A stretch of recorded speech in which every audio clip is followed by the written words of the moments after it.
Moje vysnívané dievča neexistuje. A možno aj hej. Moje vysnívané dievča by malo mať tvár šikmokej Ázíčanky, telo športovej postavy s obrovským zadkom, ako majú černošky.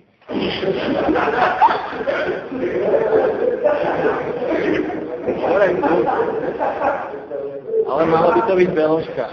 Blondiavé kučerové vlasy, po jej obrovský zadok, modré oči, malý nožtek, pomenšie čelo, väčšie pery. Prsia také troječky by stačili. Z pupku piercing, na nechtoch vlak, toľko asi ten význam. Mala by vedieť zvariť, piec, upratovať, práť, žehliť, zametať. Mala by vedieť vymeniť rozbité okno, opraviť vece, keď sa pokazí.